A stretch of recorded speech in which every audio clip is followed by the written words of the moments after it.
तर संतोष देशमुख हत्या प्रकरण दाबून टाकू देणार नाही, मराठा आंदोलक मनोज जरांगे यांनी सरकारला हा इशारा दिलाय। मुख्यमंत्र्यांनी तपासामध्ये हलगर्जीपणा होऊ देऊ नये असं सुद्धा मनोज जरांगे यांनी म्हटलेलं आहे। बीडच्या सगळ्या मराठ्यांनी मोर्चामध्ये सहभाग घ्यावा, घरी थांबू नये असं आवाहन त्यांनी केलंय। संतोष देशमुख हत्या प्रकरणाचं राजकारण करू नये असं सुद्धा मनोज जरांगे यांनी म्हटलेलं आहे।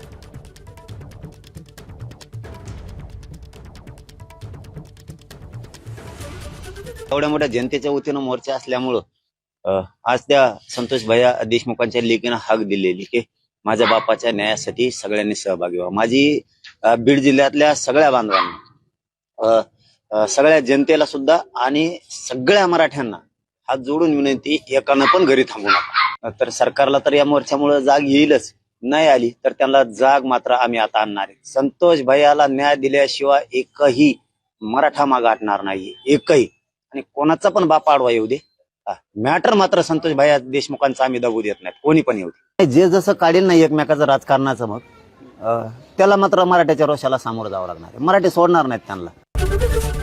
एबीपी माझा, उघडा डोळे बघा नीट।